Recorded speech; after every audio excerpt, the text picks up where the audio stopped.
Cederalun ke Desa Malanga Biren usai berbuka atau menjelang maghrib pada Senin 1 April 2024 terbakar lagi. Dalam musibah di bulan Ramadan ini, sebanyak 7 pintu kios permanen di Desa Kede Aceh Samalanga deretan jualan sayur ludes terbakar. Selain 7 kios permanen, ada 4 tempat usaha lainnya di deretan tersebut dekat jembatan Rangka Baja juga ludes terbakar. Tidak ada korban jiwa dalam musibah tersebut. Sejumlah armada damkar Biren hingga pukul 21 waktu Indonesia bagian Barat masih bolak-balik mengambil air untuk pendinginan kawasan terbakar itu.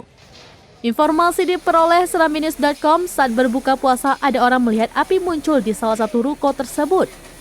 Api membakar dan membesar merambat ke ruko permanen lainnya. Sejumlah damkar dari Simpang Mamplam, Pos Damkar Biren tiba di lokasi. Kemudian damkar dari PD Jaya juga datang membantu memadamkan api. Camat Samalanga Taufik SE, Kapolsek Samalanga AKP Suharto, dan Ramil Samalanga terlihat di lokasi melakukan koordinasi pemadaman.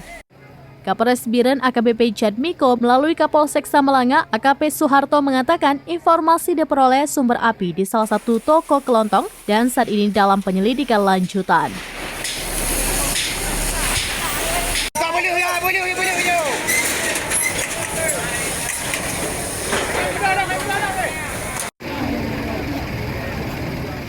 Dari Biren, Yusmandin Idris, seramnews.com. Download Tribun X sekarang, menghadirkan lokal menjadi Indonesia.